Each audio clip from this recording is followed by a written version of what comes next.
never had a chance. Some of them injured and couldn't dance the dance. A lot of great players never got to play. Some of the best in baseball might have missed their day. Everyone belongs in the Great Hall of Fame.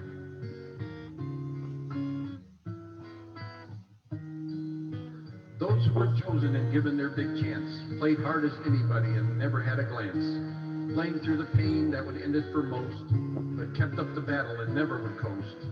Dealing with people impressed just the same, for a chance that someone would remember their name. Everyone belongs in the Great Hall of Fame.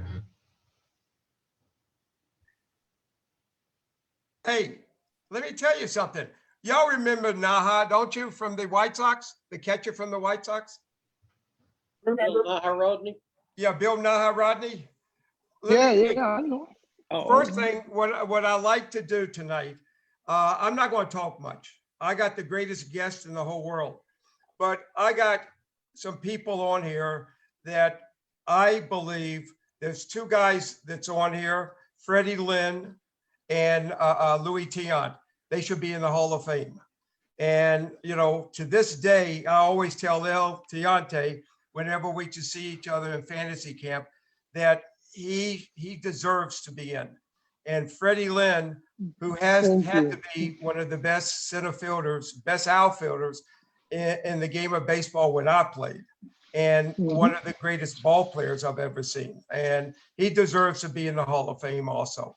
But I just want to introduce Freddie Lynn, Louis Tiant, Governor Patterson. I want to introduce Daniel Tiant, Louis' son. Thank you very much for being on tonight. This is going to be a great segment. I think that when you have people like a Freddie Lynn or Louis Tiant, whenever we played against them, when we're up in Fenway Park and when they came to Yankee Stadium, and I was talking to them before we came on, we had the greatest rivalry in the game of athletics, I think. Absolutely. And Freddie was talking about, you know, when he went to Southern California, they had rivalries between UCLA and Southern California. That's fine, but they didn't have the fights in the stands where we did whenever we played. That was half the that was a half the pleasure was whenever we had a fight, there was always a few fights in the stands. So that was fun in Yankee Stadium to watch that, and also in Fenway Park. And you had most of the college kids in center field, and they hated us, and they threw in bottles at us and batteries at us. But it was fun. It was great. The rivalry was unbelievable, and I really appreciate you coming on, Freddie. And Marty Appel has to be one of my closest friends. Marty is a narrator. He has written so many great books, and I told him he should need to be in the Hall of Fame with the authors. And one day he will be. And Marty, it's great to have you. It's great to be your friend for so many years. And we basically started our career together. And so he knows the rivalry between the Yankees and the Red Sox. So we'll get into that. And Governor Patterson, and I know that you're a Met fan and you got the S on the Superman. But, hopefully we'll have baseball in a few months, and it's going to be fun again. But again, Freddie, thank you very much. Marty, thank you. Daniel, Louis, thank you for coming in. And Marty, also, why don't we talk about, first thing what I like to do, Marty has the greatest picture in the back. Every time I see Marty, I look at the picture in the back, and I look at this, and I know it's Florida someplace, and I know it has to be around about 90 degrees, and it's beautiful. So I know he's not in New York where it's snowing up there and it's raining up there and it's freezing. So Marty, tell me about your backsplash, and tell me a little bit about that, okay? Sure. It's a photograph. I mean, not really there. You recognize it, Freddie? You know, I'm looking at the backdrop, and if I could see more of that center field backdrop, I might get an idea, but I just can't. I don't think you were ever there. I don't think you were ever there, Louis. But this is St. Petersburg, and this is Huggins Stengel Field. Okay. And it's where Mm, the Mets used to work Mets and the out Cardinals. before they went to Al Lang Field to play games. Because if Right. the Cardinals had a game, the Mets would work out here. mhm, But the field itself goes back to 1925 with Babe Ruth and Lou Gehrig. This was spring training for the Yankees all the way back to 25. And those trees are very identifiable in old newsreels and old photographs of the Yankees from the 20s, the 30s, the 40s, the 50s, and then the Mets in the 60s. So I took the picture myself when I visited there, and I think it's a pretty cool background. Well, when you said 1925, then you should be talking to Louis because he'd be better apt to talk about that. Hey, hey, watch your Oh, mouth. absolutely. Watch your Louis mouth, close boy. to about 105. What's the matter with you? Hey, Daniel, how old is your dad? Tell him your real age. Louis, come on, you gotta tell him your real age. Hey, Daniel, I am 80 years old, but I tell you what, I supposed to be, what do you call it, 4 years early, younger. No, Okay? Mon. Because I'm Mon. born in 1940. I born, no, I'm born in 1940, and then they put in my paper, do my paper in 1944. Okay, I think I should be 4 years younger. What are you guys talking about? Yeah.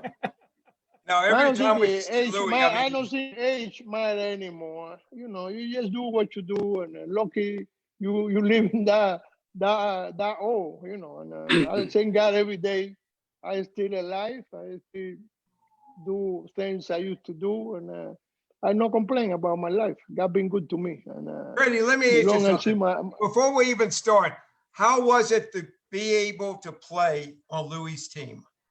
How was it? You know, part of the fun You gotta for be me- honest with me. Be Well, honest as with me. being a center fielder, as being a center fielder, right? Yeah. So Louis on the mound, and half the time when he's winding up, he's looking at me. And I'm saying, no, Louis, Louis, the plate's the other direction. So he'd be doing this thing, and I say, sooner or later, he's got to pick up the plate, you know? But he was so much fun to be around. His personality in the clubhouse, I loved it because between he and Fisk, all the reporters would go to those guys and ask them questions, and they would leave Rice and I alone because those guys would talk and we wouldn't say anything. So it was perfect for us. Yeah.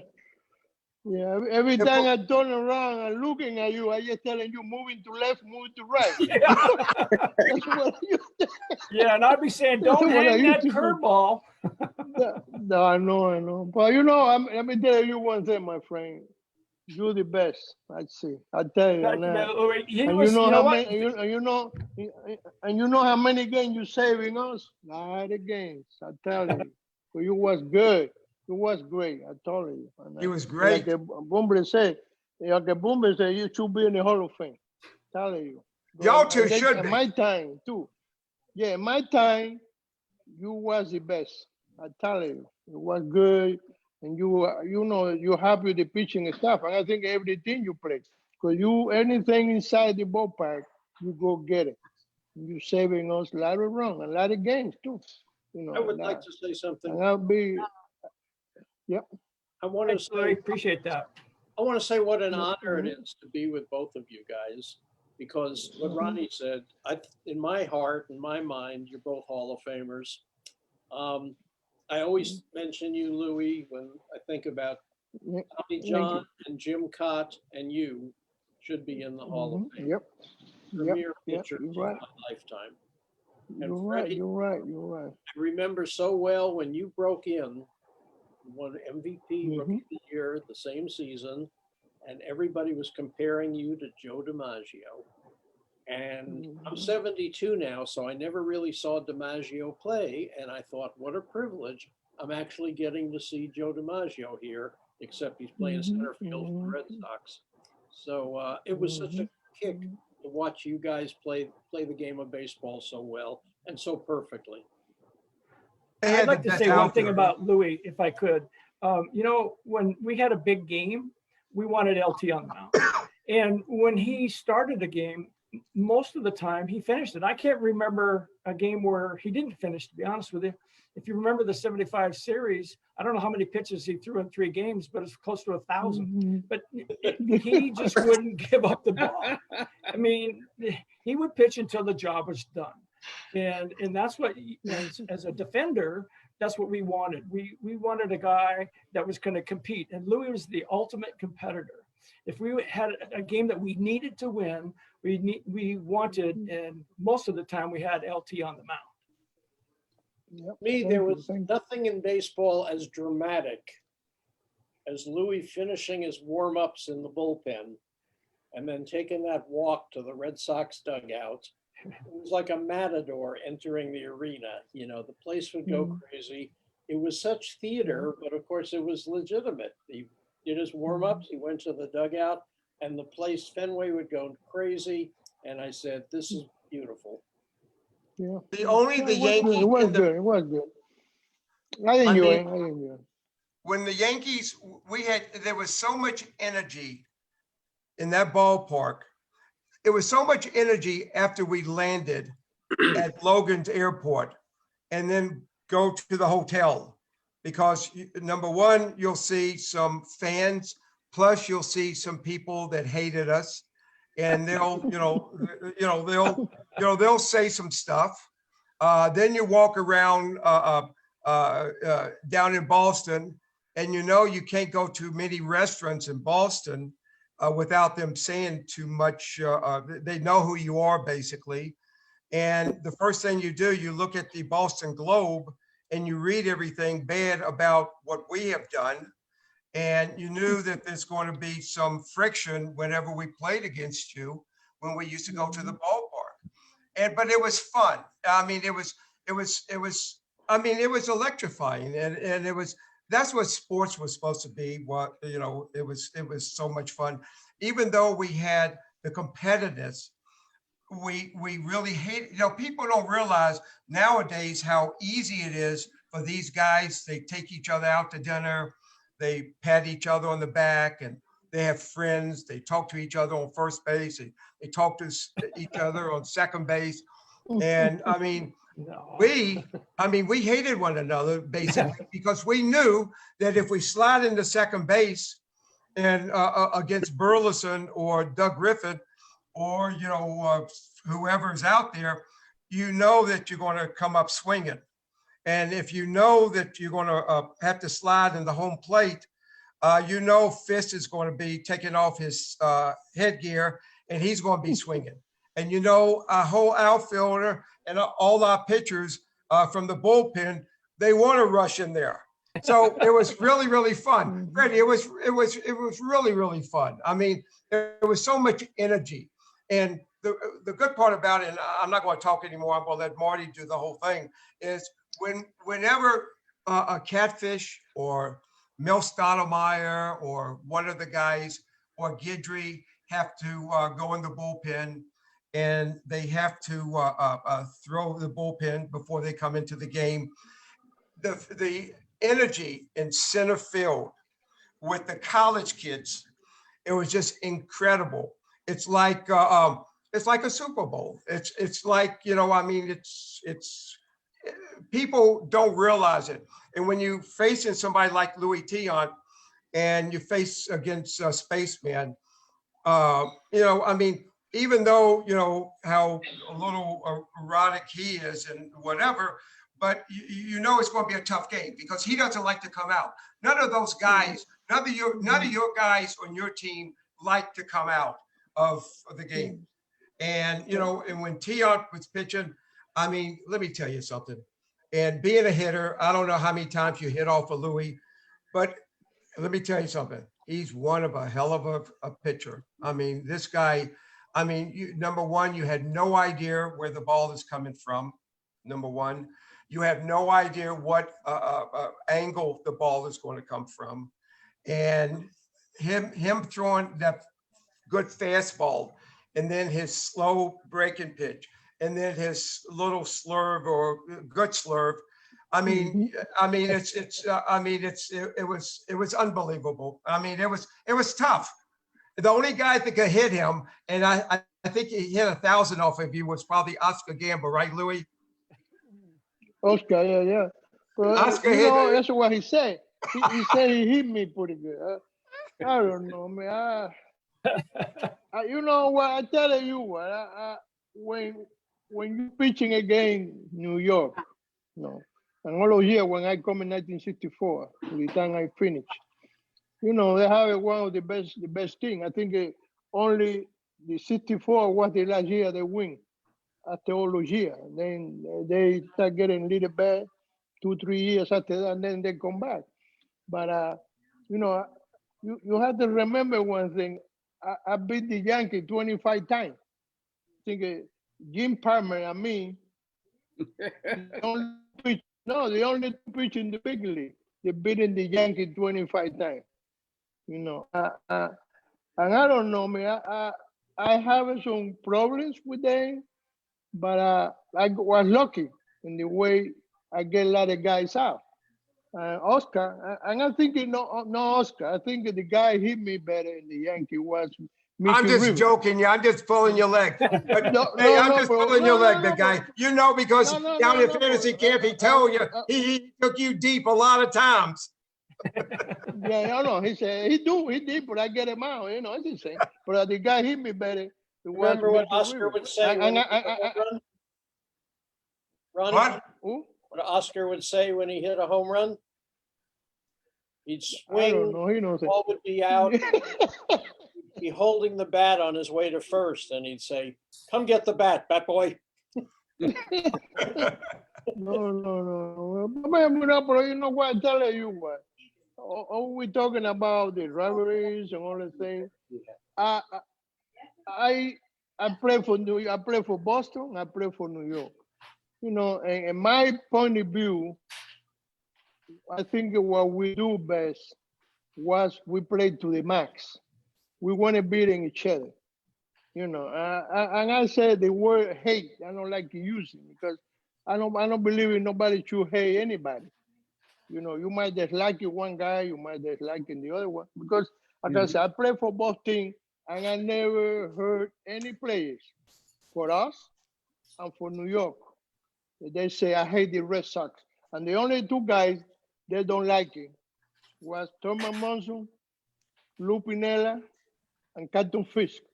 They don't like it, Carlton Fisk, for no reason. I tell you what. And the day they fight, remember that day we fight? Pinella told me that day, yeah, remember, he told me, Pinella, he said, you know, you better tell him this guy, every time I come into the home plate, he talking about my mother, what did he care about my mother? He don't know my mother. And I said, if he do that to me, I'm going to fight with him. And that day, that's what happened. He's in the home plate. I think Fish tagged him really hard. Boom, they started a big fight. And that's when big league get hurt. They dislocating the shoulder, you know. And that's the thing I all the time I'm worrying about fight. If somebody get hurt, you know. And you know, when you got a bunch of guys, 50 guys, one in the top of the other one, you don't know what's gonna happen, you know. And that's we lucky. We don't get that many guys hurt in all those years we play, you know. And but we have it fun. I enjoy both sides. When I play here against the Yankees, with the Yankees against the Red Sox.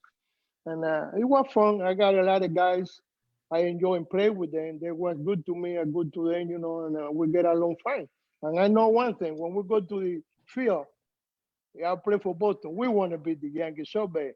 You can believe it. And then when I go to New York, play the Boston, we want to kill him the Boston play, you know. But that's what you create here, you know, the saying about you know, we want to beat and we go to the other level. And but it was good thing. I like it because it was good for baseball. It's good for the fans. And I think the fans like to see that thing. I enjoy it. I don't have no problem with that. But I can say that I have a good time with both. You know, I know I play longer with Boston, you know, and I have to say that Boston and that play was my favorite because I played with them long. I only played 2 years for New York, but you know, I don't have no problem when I play over there. And I told you, you know, when I get there, after all those years I play against him, you know, the guy gonna try to put me in the side. And no, hey, I get along good with everybody. With Thurman, forget it. He was great. You know, what do you call it? Bucky Dane, Granero, Mickey, Oscar, Chamble, you know, I mean, they all, the second base, Randolph. Willie. eh? Willie Randall. Willie Willie Randall, yeah, Willie, the gentleman. He's a gentleman. Well, he's a gentleman. And, you know, all these guys, you know, and I have a good time with them. You know, Pinella, it was crazy. But he was good. He was a good crazy. Pinella was a good crazy. Pinella was tough, you know. But you know, I have a good time really. And then with us, when I play in Boston, No, we have a great team. You know, we have a great players, and I think, you know, when you're looking around all those years I played with Boston, we got all these guys: Freddie, Bullenson, Rico, Jazz, Cooper, Canton Fisk. You know, all these guys in there. Dwight Evans, Danny Doyle. You know, I know, you know, and that's what happened when 75, remember when we World Series, when they're talking about we was the underdog, and the people say, well, the Cincinnati going to beat us. I said, no, we got a team, we can beat anybody. And I bet my money on my team. I know because of what we have, what we see. When you play with guys 6-7 years in a row, those guys was good. And I tell you, we're not really, you can say, oh, we are loving each other, we love it. No, we just like each other. We respect each other. That's the number one thing. And then, but when we go crossing that line, we want to win. We want to beat anybody, you know. And that's why I say, nah, we have a good team and we can beat anybody. And that's why I have my respect for the team. All those years, all these players I play, I love them. I'm still good friends. And you know, I can say I hope I can see for a long time to come, because we still get along great. I know Freddie, forget it. Freddie was great. He's great, you know, and every time we know we see each other, we treat it like a brothers.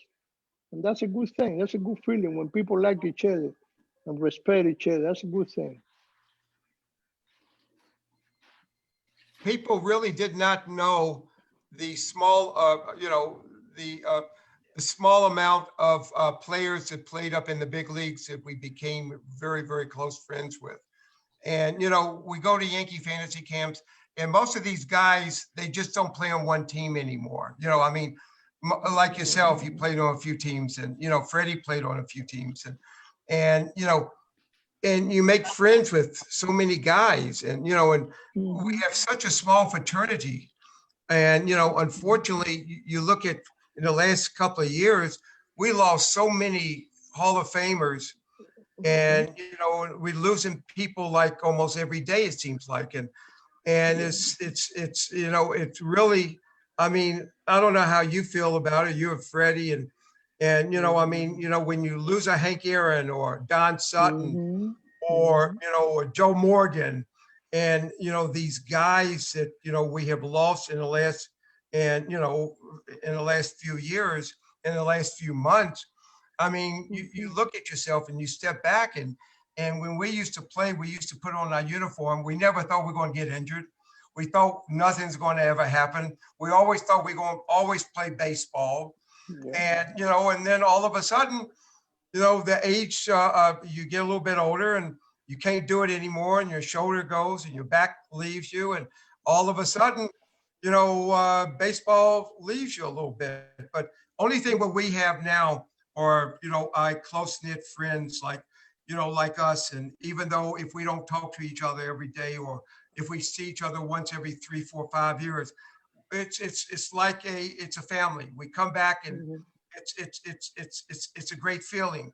I haven't seen Freddie in so many years, and you know, and he's never changed. He's always looked the same, and you know, and you never got older, big guy. You never got older. Yeah. And you know, you got a lovely wife. You're very, very lucky. I don't have to throw a baseball anymore. yeah, Ron, I think it's been 11 Hall of Famers have died in the last 11 months. The first one was Al Kaline last February. And a 11. lot of great players. And I thought over the weekend, I was kind of surprised. I didn't think very much was made over the death of Hank Aaron.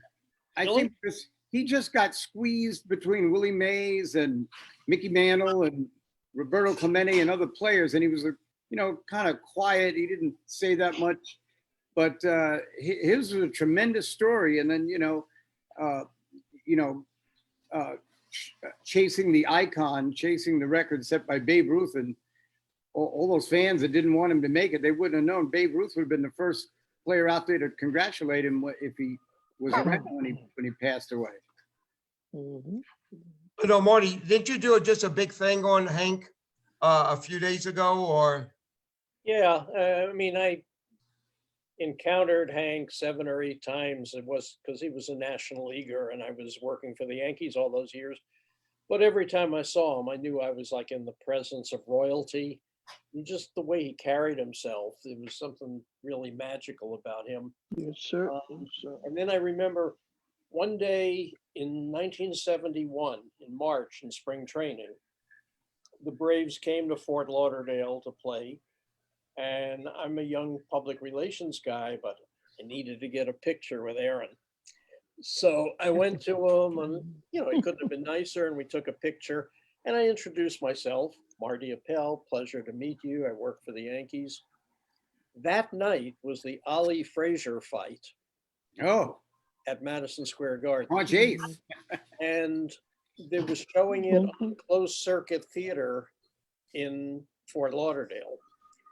And it was the closest for West Palm. So Aaron goes to the theater along with Mickey Mantle and Joe DiMaggio and Whitey Ford. I mean, the theater had more celebrities than were at Madison Square Garden. And in the lobby, as we're going in, Aaron says, "Hey, Marty, how you doing?" And I couldn't believe he remembered my name. So I love the guy forever for that. That was wonderful. I have a Henry Aaron story. In 1975, I had a pretty good year, right? Yeah. And I wasn't on the All-Star ballot then because rookies weren't on the ballot. Yeah, it was a write-in. So I made the All-Star team and I'm going to Milwaukee and I'm happy as a clam, basically. And I'm just beside myself. I'm on the team and I'm going around introducing myself to some of the players because you don't see them during the regular season. And Hank Aaron's on the team.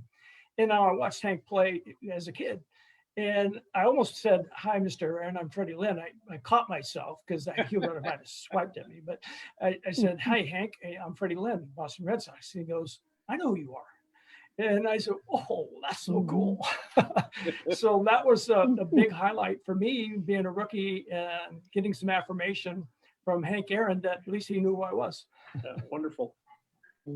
What a great, Great. he had one of the It was a sweetest great. ways Yeah. ever in the game of baseball. And you could living in Atlanta, and he was so big in Atlanta, and you never hear anything bad, anything derogatory about Hank Aaron. Everything is just like Marty said, it's a royalty. And that's the type of person he was. And he was that type of human being. And he was so nice to people. And, when I used to, when they moved when Hank went to Milwaukee Brewers, he came from where, Marty? On the Braves. He was in, where was he? We started with the Milwaukee Braves, then they Right. became the Atlanta Braves, and then he finished his last 2 seasons back in With the Milwaukee. Milwaukee Braves. Okay, when he first came, The Brewers, the last 2 seasons. watch him. This guy, he was, we used to come to the ballpark and play cards around 4 o'clock, 3 o'clock in the afternoon. And he's out there swinging. He's out there, catching fly balls in right field. And he's working just as hard as anybody. And when he's taking batting practice, it's so fun to watch somebody that has a swing like a Hank Aaron. Freddie Lynn is the same way. When Freddie had that swing, he had such a beautiful left-handed swing. And, and of course, Henry swung from the right side, and he had that quick quickness swing. And Freddie had that quickness swing. And whenever he hit the ball, I mean, you could tell that he's hitting. Him and Jim Rice. You can always tell those two because it's a different sound of the ball that hits the bat. And when Hank used to hit, it was the same way. It was like a crackle. And, you know, you could tell greatness when they're just in the batting cages and taking BP and just walking on the field. And that's the type of person. Lefties always have the beautiful picturesque swings because, you know, it takes them towards first as they follow through. And the righties are sort of backwards and have to turn around to get to first base. So yeah, but I've seen some ugly left-handed swingers. And Freddie did not have, hey, let me tell you something. And Freddie had a beautiful swing. I think there was two left-handers that probably one of the two sweetest stroke that you've seen from the left side, Rod Carew and Freddie Lynn. And those two guys right there that's a perfect swing. It's a perfect swing. And, you know, I appreciate that you compared me with Rod because, you know, I played with Rodney. I played against him and I played with him 4 years with Anaheim. And Rodney was a magician with a bat. Correct. He could do whatever he wanted to do. There would be no shift on a guy like Rodney. You put 4 or 5 guys on the right side, well, he will bunt you to death. He'll hit 500 if you do that. If you gave him a little gap between third and short, he'd hit the ball there. He had the ability to hit the ball where he wanted. And he could set pitchers up to get to the pitch that he wanted so that he could do what he wanted. Not only was he great with his hands, but he was great with his head. He really thought about what he was doing. He'd set pitchers up. And if you made a mistake with Rodney, he could take you deep. You pay. Yeah. Well, you look at Freddie, you look at yourself. You know, I mean, you gap to gap hitter, and that's who you are.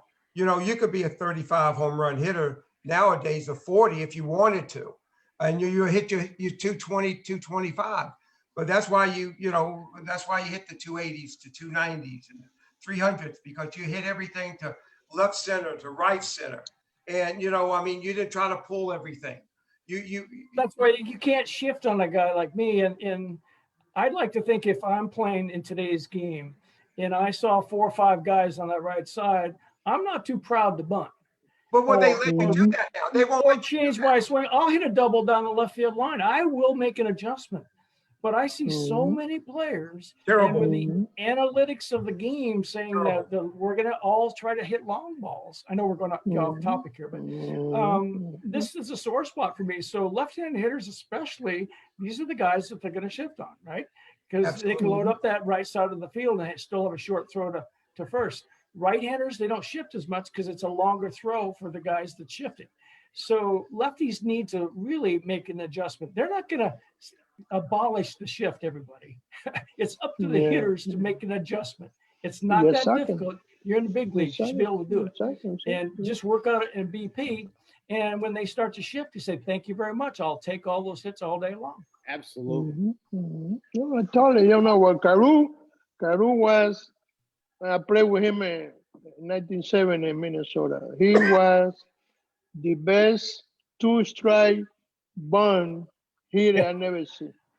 The 2-strike, he on the ball. And he bunt perfect. He did that to me, against me. And I told him I'm going to hit him in the neck. I told him I'm going to hit you. I told him, you do that again to me, I'm going to hit you right in your neck. Gentlemen, gentlemen. We're coming. Yep. Sorry to cut you. I can't believe I'm cutting off Louis Tiant. Thanks to our friend Levy. We got a special guest that's about to join us. So just give him a minute and he'll be right with us. I'm sorry, sir. Go ahead, El Tiante. No, it's okay. Don't worry about it. Don't worry about it. You know, I mean, he was great. I mean, Carew, like I said, he can run. Look who's here. He can run. Mick. Who? Look, Mickey. Wait, I better put my helmet on. No, turn your. Lenny, tell him how to turn the mic on. Mickey, on your right-hand side or left-hand side of the screen, you should have a mute button or speaker. He's a mute. There you go. The quick. Yo, you look great on the screen. Hey, Who is that's it? my favorite guy right there. Wait. Oh, man. No. This guy right there. No. I'm looking at my favorite guys in here. Hey, not you there. Hey, What do don't you put do your that? head on. We could talk. Okay, My favorite guy, Freddie. Hey, Freddie is my favorite guy. I saw Freddie play ball in school, Hey, college in California. how you doing, man? hey. Come here. You don't say You hello? got you got my favorite guys on here. I can't believe this. Yeah, I'm gonna give you some English lesson, boy. Well, thank you, a great You one. have speak English. I'm glad to see you. You crazy boy. Matter of fact, they're talking about you today. So you know I'm in Miami right now. They said, "What happened to Louis? What happened to Louis, your favorite friend?" I say, "Oh, well, Louis was the one that got me in trouble. I'm a young player coming up. I won't tell Fred all the bad stories about you. Freddie don't want to hear all the bad. Fred, you lucky, Fred. You lucky you got him. You got what when you have a chance to get him. Ronnie is great. See, Ronnie wasn't no trouble, but Fred, this guy got me in so much trouble down in Miami. You couldn't breathe. Latin All-Stars, Freddie. I went to play ball 15 and a half years old with the Cuban All-Stars. Paul Casanova, Jackie Hernandez, Marcelino Lopez, guys like that. And they were young guys at that time. And Louis got me in trouble. Well, you know, Fred, you look at that face, Fred. Yeah. He's so innocent, right? Uh-oh. We know better. You know I know. Well, how about Ronnie? You got Ronnie there. Ronnie, it's great to see you. Louis, we just talked we talked you up today. Me and a couple of guys was going over some things, and they asked me, "Did you ain't see Louis no more?" I said, "Well, Louis was down to Georgia, and he be moving around. And I think he gonna stay down in Florida. Remember when we come down there, you say you're gonna stay down in Florida for a while, and then you're gonna go back." I said, "Well, he might still coach. Louis might still coach your team, because Louis do a lot of work. That's one thing he do. He helps out with a lot of organizations, doing a lot of good things. So I get a chance to see him looping around, doing a lot of good things for the kids, and that's a wonderful thing right now. What we appreciate him doing. He know he's my main man. That's my main man, Freddie. Freddie, you with a great bunch of guys. Ronnie, there's so many stories I can tell you about him. No, don't you tell me. No, he know. The kid, I tell you. Ronnie, I'm down here in Palm Beach, and and Ronnie, you don't know where you are. Fred, the kids would call. Now, Louis, tell Fred how good you was with me. He took care of me, Fred. Fred, I got to let you know, he took care of me. So I can't say nothing bad about him. Everywhere he went, I went. I got to tell a story about Mickey Rivers, right? So I always wondered why he wore his helmet out to center field.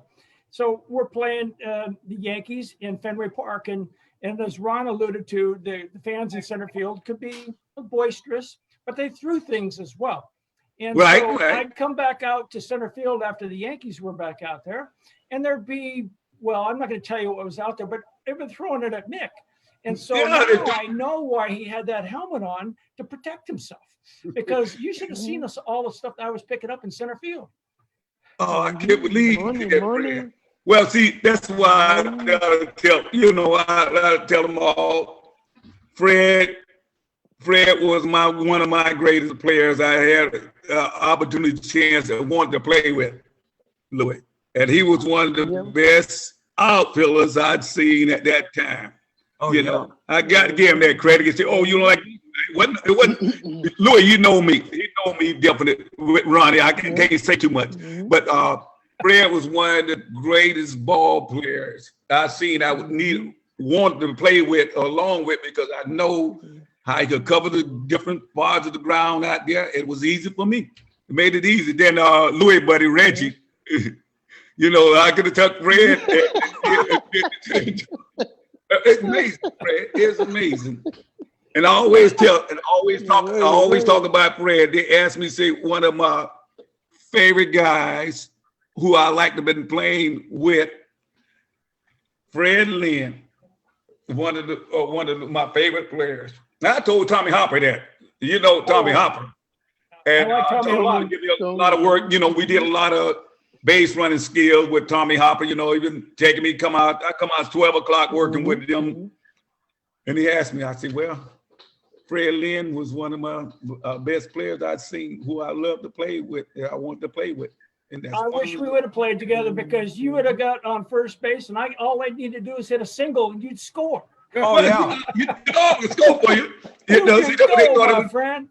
You know, if I score for Reggie, you know, if I was going to score for hey, you know, if I was going to score for Reggie, I could score for you plenty of times. I know. Oh, if you didn't score for Reggie, he's got a knuckle sandwich for you. Fred played. That's why I watched Fred and Yaz, and Fred copied that right quick and took over that challenge in Fenway Park. And he knew where to hit the ball, and it was amazing about that. You know, we couldn't get you out. We was glad to get you and Yaz out that last ending.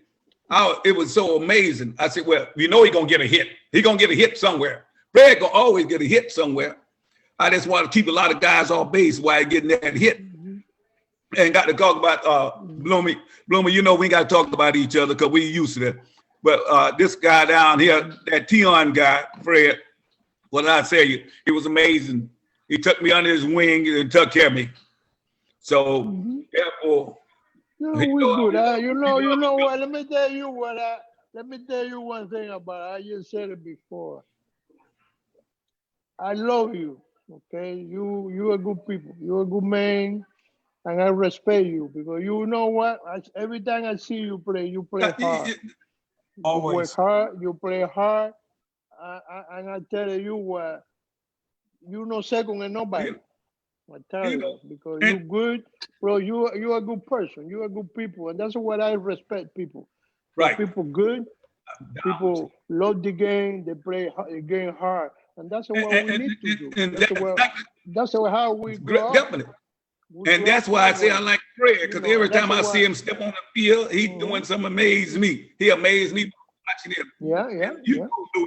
Fred, and you know how y'all taught me down here in Florida. I watch the game, and we had a lot of American heroes down here. And Louis could tell you, we used to go out there with Casanova, Jackie Hernandez, and the Marcelino Lopez, and all the big guys down there. And you learn, Fred. And I learned. I used to watch it and I had to learn because they was way better than what we had down here. And they played what we do. And I don't say they play year round. So that made us have that good opportunity chance. Anybody from the North, they couldn't beat them guys. That's why these guys are so great. People don't realize what greatness we have on this screen right here, because what you see baseball nowadays, these guys will give you 4 innings a pitch. They'll pull their obliques. They don't want to play anymore. They don't want to hit anymore. You get the 5-year deals. You get the X amount of dollars, and that's fine. But, the guys that you see up here, these are the guys that really had to work hard and to play baseball and to make. Well, then you forget that we had that fun. It was fun playing. See, now it's a lot different now. We don't take nothing away from them. I know some of the guys will still work hard like we did, but it was fun. And we come up through that measurement, especially Louis, come up to that measurement. Well, he had to be better than the next pitcher or player. And so it's Fred. Fred always proved himself from year to year, basically, that he could hit the ball. He could hit 300 each year he played. Fred wasn't no problem in that. He had a down year. That means he was hurt. And that's most what it's about. It's different. I think a different mentality. Well, we grew up, the way we grew up, the way we start playing the game. Now it's different. Yeah, it's just different. Everything changed. Everything is changed. It's not like it used to be. Like you say, I could go play. You don't have to pay me. I love the game. I want to play. I want to play baseball. You see, now it's different. But I gotta say one thing. You know, people sometimes we get mad. People get mad about some of the players now. But I tell you what, it's not the player fault. Not the player. It's the people around the player. The coaching and all that plays an important part. They spoiling those kids, and they're making those kids thinking they are superstar before they don't do anything. Well, they see, and that's the problem. You see, we have to make and like Louis, we have to make him a star. You played when you was hurt. That's one key thing. You played when you was hurt. Yeah. See, and they don't like to play when they're hurt. But now they correct. Don't let it. So they don't let it. They don't let it now. That's the problem. But when you're contract, you got to. You know, you got to play hard. You got to play hard. Yeah. Well, another way things that is happening in today's world, guys, is that the guys are not using their own senses to play the game. They're getting all this information. Just imagine all analyticals, all this information prior to a game, right? So you're like a computer. Correct. This was our computer, right? And well, that's you still go back to what Louis is saying. You still go back to school, and that's what they're doing in school. Right. So and now it's these guys are getting all this information handed to them, and they can't play the game without that information. It seems like it's just the way they brought it. It's not their fault. It's not their fault. I see. Well, you know what I say, Freddie, all the time. Every time they interview me, I told you, computer is great for your job, for the company, for people who do job and different things, doctors, saying, but baseball, you get better when you are on the field, not on the computer. I don't care what the computer said to you. I don't care what the computer says. You don't go over there. When you're on that field. Yeah. And then one thing is, I tell you what, that's how I think, I don't know, we're stupid or we're thinking different. Well, like Fred said, I tell you what. That analytics stuff is very important part. Let me say that to you guys. Who invented the computer? A human being, a woman or a man, I don't know what. A human being invented the computer. Everything the computer got him inside there. Who put him in there? A human. Okay. Now everything we had to do somewhere. Listen. Yeah, you're gonna listen and that what you can do. You know, you have to do your thing. You know how you get better. You know how you can beat some guy have a better ability than you using your brain. Correct. Not the computer. You have to use your brain. That's the only way you're gonna defeat somebody they have a better ability than you have. And that's what I tell all these guys. I agree with you 100%. I not pointing finger. I not pointing finger nobody. No, this guy, because I see a lot of those guys, they can play. I know, you can take it that away from them. Some of those guys, they can play. They're good players. Yeah. I know, but the problem is they manipulate. They're telling only what they can do. Right. You see? And that's wrong. How about this, Fred? How about the guy that sit on the bench and they have just an opportunity chance to go in like a pitch hitter, platoon player, and if they don't do good, like Louis said, if we didn't do good coming into a game, we'll be traded the next year or on the chopping block. You go home. Go home. Yeah, go. We got to go home. Hey, Mickey, and that's what it was.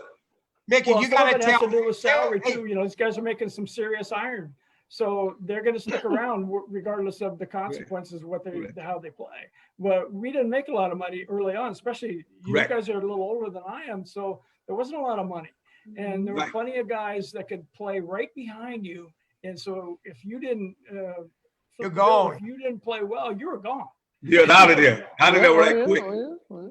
If I may, I And this is great. I love this. And Mickey, it's great seeing you. By the way, I did take a selfie. Well, great seeing you too. You know, we always get chances to see each other, and great seeing. Like I said, I was just Fred, not only saying that I know Fred, one of my great players. We was talking about Louis today. I just got the word out of my mouth and say, "Did you see Louis?" Yeah, I was at the house, and they called me. They called me and asked me. I said, well, I'll find him somewhere. I still around, man. I was down in Naples. What I was trying to say is, you know, we have Marty Appel here, baseball's greatest living historian. And I can't frame the question, and I'm sure Marty could. We have baseball's first designated hitter here. We have the man who pitched the game to him. We have two other guys who played in that game. Marty, anything that we could revisit or say about it, or, you know, you're eloquent. There were a couple of things that I wanted to drop in if I could. One is 12 years ago, there was a movie made, Lost Son of Havana. And I don't know if you guys have ever seen it. It wasn't just a good baseball movie. It was a terrific movie that makes you laugh and makes you cry.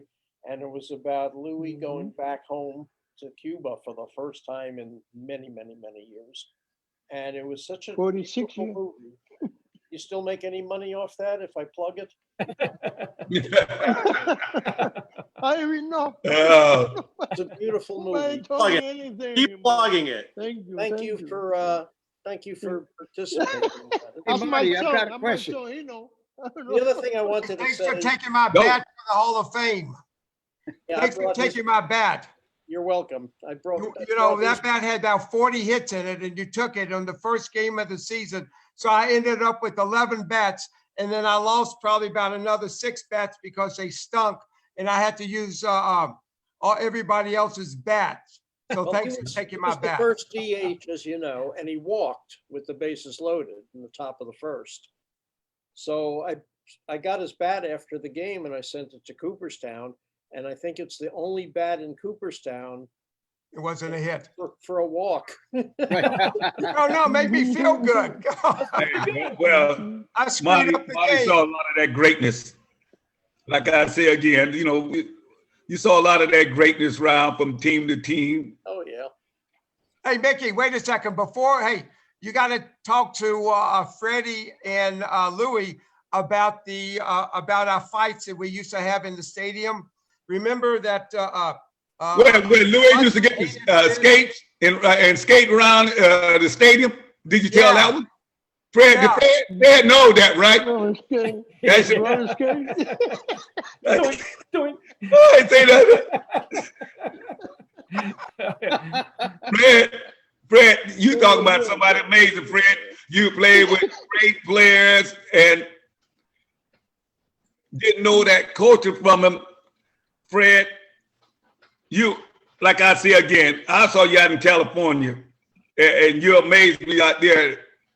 And I used to say, man, I'm gonna see this guy someday. And if you want to know the truth, you can ask Andrew. I say, Fred was one of my best players I wanted to play with. I appreciate that a lot, Nick. Because I hated playing against you. I hated that you were a Yankee. Fred, you know what got me playing? You know what got me messed up? It was Louis. I was going, Fred, you know the Mets had drafted me, right? And I wish they would have signed you. The Mets had, look how we did this. The Mets had drafted me, and they drafted my kid with Boston. Did I tell you that one? Oh. Yeah. I had Mickey Jr. play with the Red Sox organization. I used to go down to Winter Haven when y'all was down to Winter Haven. And Ted used to help me doing a little work with me and Al Brummy down there helping out with some of the players. Like that. Didn't know that. And remember, did you move from Fort Myers for a while? It was down, right, Louis? When they down there for a while in Fort Myers? That's Kansas City. Right? Yeah. No, but it wasn't for mine. It wasn't for one time it was right, Louis. You had a year or two down there in Fort Myers. See, I remember that. 69, 70. Right. No, 60, I don't know what year. I can't think of the year, 70, but it was 79. That was Kansas City was down there. No. 79 and 80. No, 79 and 80. I played in there. I wasn't. I'm trying to tell you, see? See, Bloomy? Yeah, and for my, yeah, we stay in the hotel right by the water. Right by the water. Yeah. That was Yeah, that, right? See, amazing it is. Was that senior league? No. No, that was a This is team. spring training. That was That's spring spring training. That was a spring training spring site. training. But That's I thought when I signed it. was in Yeah, I Fort signed it. Myers. I'm trying to tell you now. It was in Maybe Fort after- Myers, maybe and they after moved. Then they moved to that new field in. Oh yeah, the Red Sox moved there. Right. Yeah. Winhaven. Yeah. Mhm. I Yeah, hated it was winter. there. Right. It was See. there. The 2 years I played, it was there. For my, Right. I don't know after that or before. Yeah, they should throw Winter Haven down the river. Yeah. That's where I ran That's into it. the wall in spring training in what was it, 70? That Winhaven. Yeah, That Winhaven. I ran into a wall in spring training, and Billy Martin. I'm playing playing left field, and somebody hits the ball to me, and I forgot who hit the ball to me, and left field. I'm running towards it, hit the wall, went splattered against the wall, and Billy Martin comes running out. He said, "Are you okay?" And I'm looking at Herman Snyder. Remember Herman Snyder? I remember Herman trying to run out there, and he was losing, and he weighed probably about 450 pounds then, and he was running out there, and he was like crying, he was sweating like, he's looking. They tried to peel him off the wall, Louis. Peel him off the wall. It's just You were like what that guy named? You were like Pete Reese. You remember Pete? Yeah.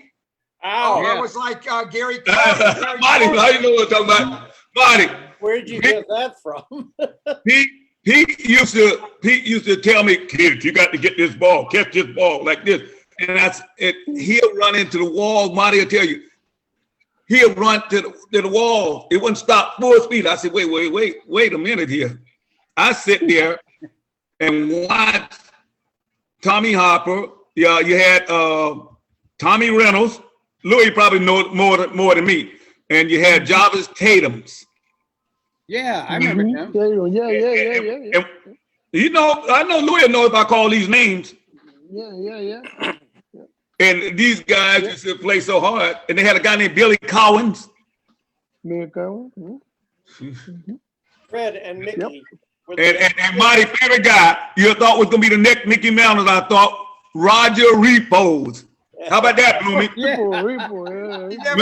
Tell him he never hit the ball. He never hit the ball. I ain't got nothing to say about that. Roger Repos.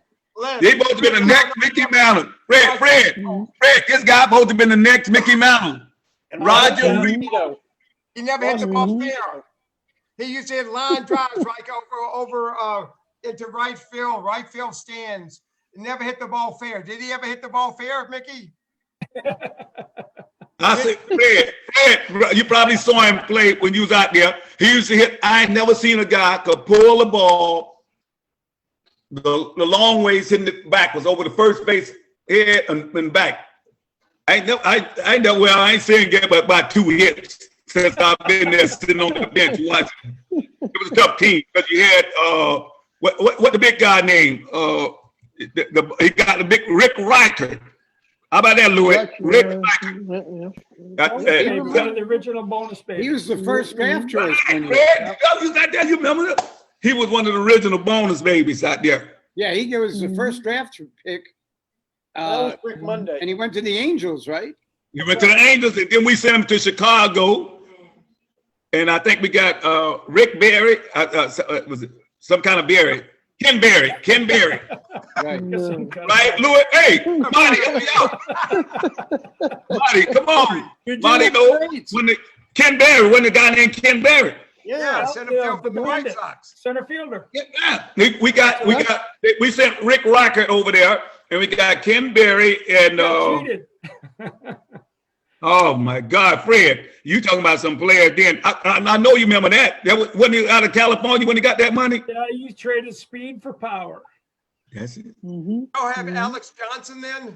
Did you have AJ then? I watched AJ win the batting title. You got to listen to this. Mickey, tell them about the story about AJ that played left field. They didn't want to get hot, and he kept on moving with the sun. Well, Louis, the only one was strong enough to talk to him, but you couldn't talk to a guy, Alex Johnson. You couldn't talk to him because hey, we had the manager, Lefty Phillips. He put him out there in left field. He put me in center, and now I looked over. I was scared to tell him to move over. Say, well, play off the center field. Say we'll play a bunch together, Fred. And you know how you move me in or move it, and you looked at him like that. And he looking at the sun, and he like this with his hands crossed like this. In his chest, he got his hands crossed on his chest, and you look at him like this and say, hey. And he look at you, and that stayed there. And if the sun shaded towards wherever he had to go, if it was to that line, Fred, he'd get to that foul line, and don't go over it. He'll stand right close to the line. And move. True story. And you look at the ball, you say, well, he put you out here to get the ball, catch the ball. It ain't my job to catch, my job to hit. He expected you to catch all those balls in left center, didn't he? Fred, you kind of guys like that. Well, you know, you're young, but you're kind of scared of the big guys, you know, because the big guy, one thing about it, he beat Yaz out that year with a band title, about a percentage point. He beat Yaz out. Like that. Yeah. Remember that, Louis? Yeah. Louis, no. And he was a good hitter to me. He always would say, I hit and he could run too. Fred, he could run too. Oh, he could run. When he hit in Fenway in the 12th inning, the first week he was with the Yankees, we played a 12-inning game in Fenway. He hit a walk-off. He hit not a walk-off because it was the top of the inning, but he hit a homer in the 12th inning, which won the game. And then he never used to shower. He would just throw on his clothes and disappear. Yeah, but he had power too. Louis could tell you that. I was shocked. He was a big guy, and he could outrun Bloomy. Yeah. He was there with staying in the shade all the time and not run any balls out. Why take a shower? Oh, he never took a shower. He would Fred, always. Fred, by the time the game over, and you're shaking each other's hand, right? I don't want to hit traffic. He said, I don't want to hit traffic. And he never did, because people were still watching, still getting ready. Yeah. No, we shaking hands, congratulating each other. We congratulating each other after coming off the field. And by the time we get in the locker room, he gone. He's gone. He's gone. No neck. We had no neck then. Remember, we had no neck. But no neck was, no neck was a good football player. Oh, he was a great football player. He was a better football player than he was a baseball player. He was out in San Francisco. He was the #1 running back. Right. In whatever year in the country. Okay. Right, in the country. Neck was. And, when somebody asked me, did he really have a neck? I had to go up to him and look at his neck. And he actually never had a neck. Look, how about him and Roy, the manager had, tell a story about him and Roy when the manager had him come and take some extra swings because they wasn't hitting good. Oh, no. Him and, who was it? AJ, they're taking swings in the batting cages.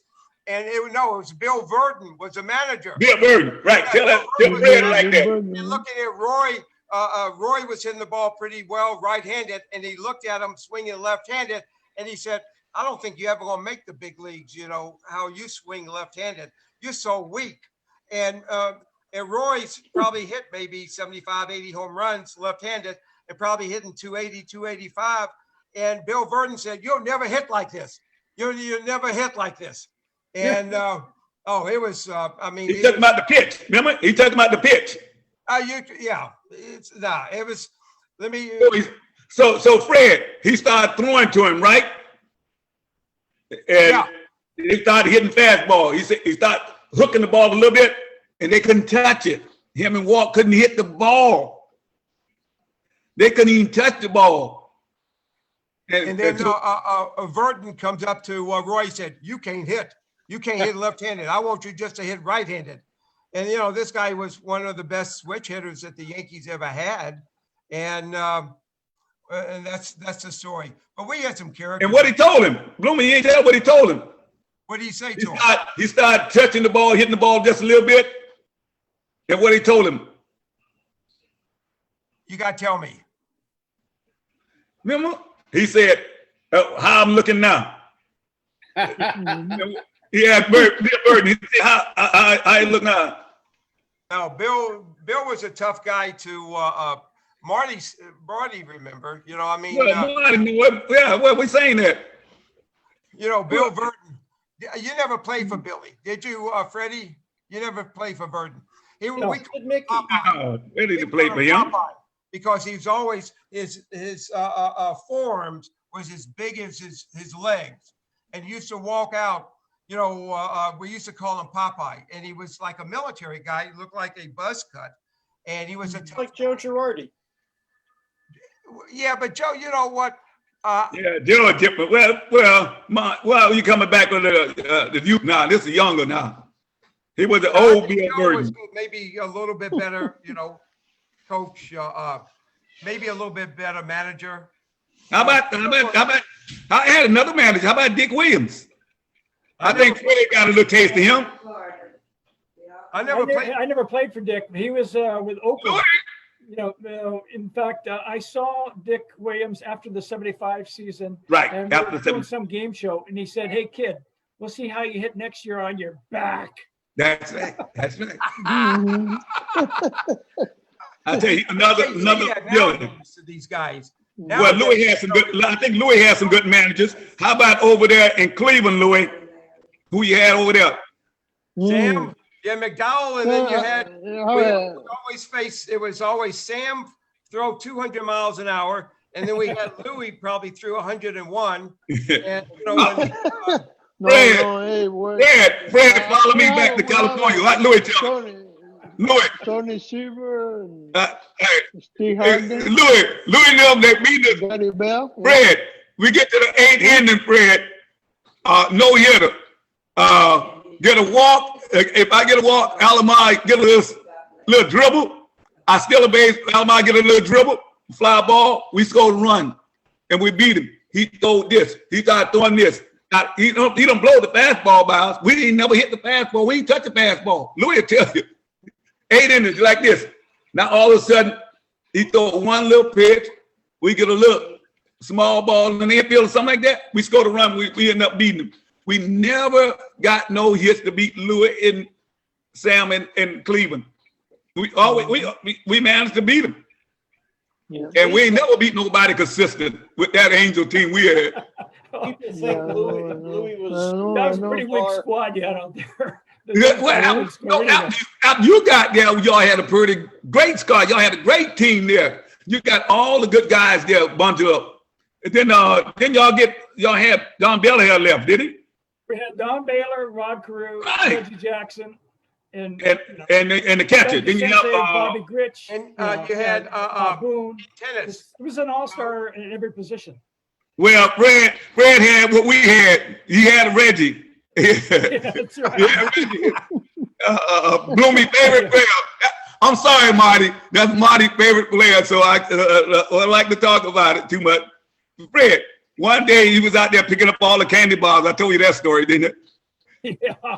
Remember the candy I couldn't believe it. They throw about Marty tell you, it throw about 500,000 candy bars on the field, and we still playing. So they called time out to pick up some of the candy bars because couldn't get the ball. So they pushed him around the side of the fence.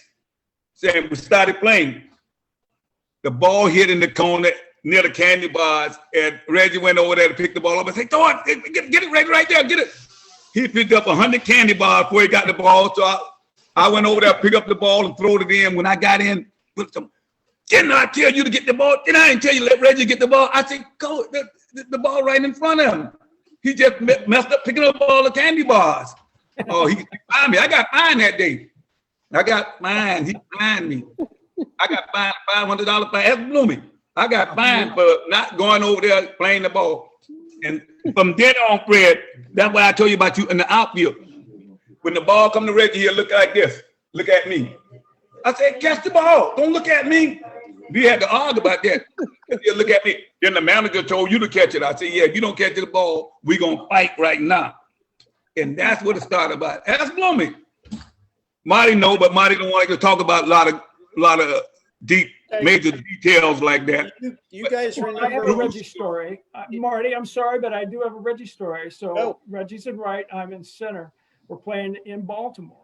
And I'm shading, I forget who's hitting, but I'm shading over to left center and drives it into right center. So I start running and I'm looking at Reggie and he's not moving. So I bust my butt and I dive and I make a snow cone catch right in front of their bullpen. And Reggie's standing over me and he goes, "Boy, you didn't get a very good jump on that one." And their bullpen's laughing. Oh, God, I'm going. Fred, but if you saw that game, remember the game he took? Remember he put Paul Blair in that game? If you forget about that game early, that ball come out there and I ran over there and because I'm watching Reggie and I'm watching him like this, pat his glove and the ball was over his head. I went and caught it. When I got in, Billy said, "Why you catch that ball?" I said, "I called for it." The next one wanted similar to the same play. And then the result with the one with Jim Rice. Remember that one? Yeah. That took the cake then. I couldn't take the blame for that one then. For me, let me tell you, I don't think he picked up the ball that day. Put it that way. You know, bad as me and them get along, but I didn't think it was picking up the ball good that day, really. Billy asked me, "Why are you catching all them balls?" And I'm watching him, Fred, you know how you playing center field and you watch your player and you kind of drifting over. And I'm watching the position he in and the ball was steady going over his head. And he just like this patting his glove. And I ran over and caught it. It was amazing. But that Jim Rice, I couldn't take the cake. But Alan, what you thought about that play? Fred, you was there. You could cover some ground, Mick. So everybody relied on you to catch everything. No, Bloomy, don't get into it. Every manager you ever played for wanted you to catch everything. So the guys on your flanks just got out of your way, let Mick catch it. This guy made the Yankees go. People don't realize this guy. Okay, it's this guy, Willie batting second, and Thurman batting third. And those three guys right there. I mean, you're talking about thoroughbreds. Those guys are thoroughbreds right there. And whenever Mickey got on, it's a 1-0 game, 2-0 game. Well, I'm like Fred. Fred, when I feel this, that's the same way I feel about Fred. And you had Fred in there, because Fred could hit all the positions. See, there's a difference. See, one guy, I love to lead off. You know that. I can't say that. Second, get the ball on the ground. But other than that, I ain't like Fred. Fred was multiple hitters in the position. I could hit Fred from 1 to 9 in there and get my results. And that's what I liked about the way how he played. I know I was going to get some results. You know what? As a matter of fact, I hit just about in every spot in the lineup because at the beginning of my career, it didn't bother you because you could do it. You could do it. If I'm like you having a bad day, I didn't say, well, you have to play no matter what. If you having a bad day or whatever, because you're gonna make the team morale around you, and that was the key thing about you. When you out, we know we had one. I'm serious. That's how we feel. Hey, we got Fred out. Work on your ass, and we through.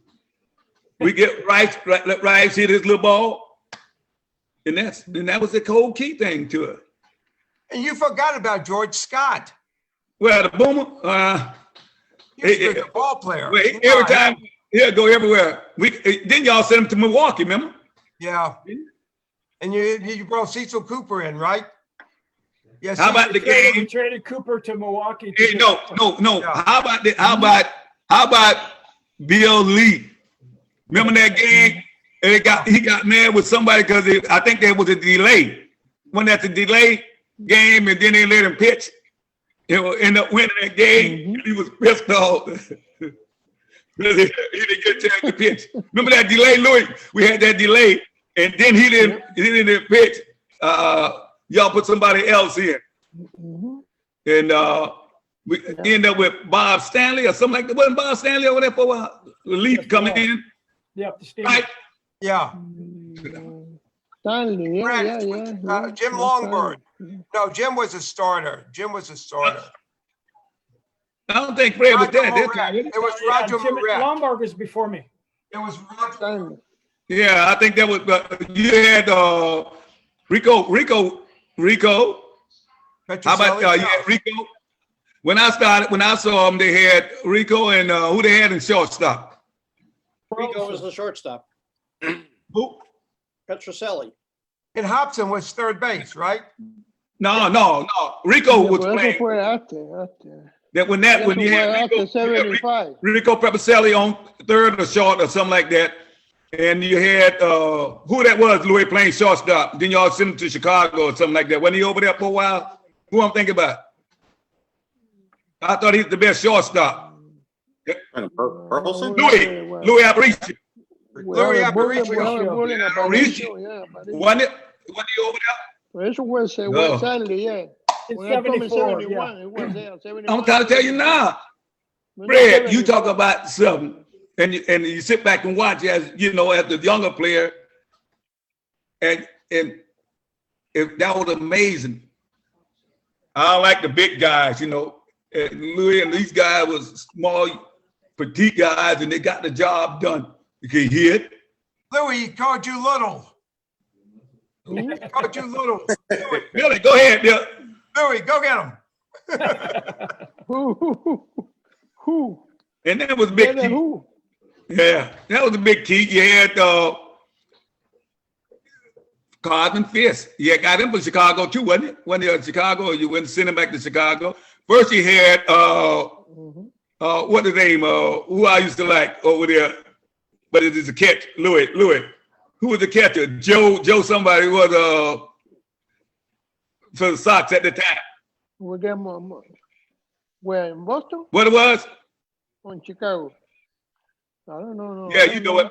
I mean, the one in Boston was Fisk and Montgomery. Bob Montgomery. In Boston. And you had somebody else. Yeah. Jerry Moses. Yeah. Then you had the left-hand hitter. No, he was in Chicago, right? No, but no Moses. Moses go at that time. We got when Fisk was there was Fisk, Montgomery, and another guy. Yeah, one more catcher. Mundurtree. Who? Mundurtree. No. Yeah. Paid before my time. Yep. Jerry McNerney? Yeah, that's it. He had Henderson. Oh, he just went up. Yeah, Manatri. Yeah. That's it. Then you had you guys talking too much way back. Yeah, what about I remember when you got Doug Griffin. How about Doug Griffin? You got Doug Griffin and put him on second. You got Doug Griffin and put him on second. I remember that time when they got Doug Griffin. Y'all remember him? Look. Griffin, I knew Doug. He was my fishing buddy, and we actually came from the same high school out of Southern California. Really? And we had the same coach. Obviously, Doug was a little bit older than I was, but we had two guys. So you know what I'm talking about? Yeah, that was pretty cool. You know what I'm talking about? Oh, yeah. And then when y'all broke up my 1-2 punch, you got by who I had hidden behind me, and sometimes I put him in the front. Who was it? Fred? Willie. No. Played second base for him. Are you talking about Brian Doyle? No, not before that. After that. Jerry. Kenny. Remy. Jerry Remy. Oh, Jerry Remy. Yeah, right. Jerry, Dog. 1-2 punch man. With all these names, how come Yeah, you Burleson. call you Stremski? Remy came from Anaheim. Yeah, because y'all got all the second base from the Angels. You got especially you had Doyle, Brian, not Brian. You had Denny Doyle. Denny Doyle, right? Griffin. Carew. You got Doug Griffin or something like that, and you got Jerry Remy. And then you got one time you had guys. I remember one time I think you had Connie Lampard over there for a little while. No, he's third base. He played third base. I'm just saying. Yep. I remember him over there for a little while. Hey, Fred, did you know Papa Jack? Oh, yeah. I played with Papa Jack with the California Angels. Huh. Yeah. Tell He more. could rake. He could hit, but he had trouble with the old leather. Yeah, you're right. Jack. Yeah, Jack could hit, though. Papa Jack. I Mickey, had Papa Jack. Mickey, do you remember a game in Fenway where a fan threw a dart on the field and it landed in Chris Chambliss's arm? Well, that's what Fred was talking about when they throwed all that stuff out there. But a dart landed in Chambliss's arm. Right? Fred, I tell you, one year playing right field, and I land in the stands trying to catch a ball. The ball hit me, and I jumped, and before I know it, I was 5 rows up in the stand. And you know, you got in right field, Fred. You know, I hit the rails. I land right between the rails. Bless me that time. I'm serious. I'm surprised you got out of there. I think you had Cecil Cooper. Was Cecil Cooper over there? Wasn't he over there for a little while? Yes, Cooper was there. Yep. Cecil Cooper. And I was amazed. I said, oh my God. And the right hand hitter you had, I think we lost him. Another good right hand hitter you had back there with Yaz at the time. He was I'm just checking out the time. It's time for me to hit the road. So I enjoyed the talk. Thanks, Ron, for having me on. Appreciate it very much. Freddie, Marty, Thank you, Mickey, Dan, well, it's a pleasure, guys. Thank you. Louis. Thank Thank y'all you, very guys. Thank y'all very Nice much for to doing this. see. Really, I appreciate it very an much. awful I lot. love talking with you all. Anything that All y'all need. right, Fred, we'll give you a shout out. Thank you. I love y'all, big Thank guys. you. Nice to see you Y'all the guys. best. See you, Yeah, see LG. Danny on Good there. to see you, my friend. One Okay, last take thing. care. guys, take care, okay? Louis, take care of Love mama. you Okay? all. One last care. thing Take before Take care of any, mama, big guy. one Love last y'all. thing before Okay, anyone. Let Joe Thank you. Love it, guys. Wanna- Okay. Thanks, Thank Marty. you. Freddie, Guys, All you right, all Marty. have to come Wait, back wait, and- wait, wait, Bye, wait. see bye, you. Mary. Bye, Mary. Thank Wait, you, wait. guys. El Tiante, great to see you. Yep. Me too, man. You Marty, take care, thank you okay? very much, big guy. God You're the bless you, best. you and your family, brother. Thank you. Thank you, sir. Thank you. I guess I'll go with Danny and Louis and probably spend the weekend. Where you are? You are in Florida now? Yeah, You in Florida? Yeah. Miami? right, Miami. You're not with Jim Miami, Boy? Yeah, that's me. You're not with Jimmy? You're not in the Villages? No, I'll probably go down there after I leave from here first. Okay. Okay. I'll come down there at that end.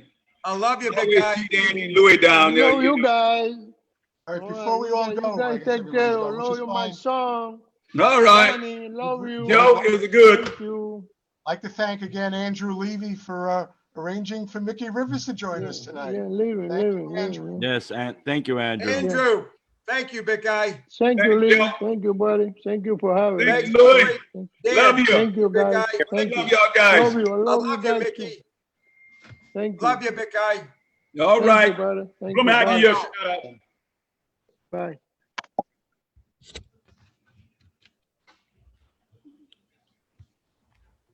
So Mickey- Look what he said. All right, he's gone. I think El Tiante's still here, but he's probably muted. Oh, that was some show tonight, Joe. I think this was an all-star cast, man. This was absolutely awesome show.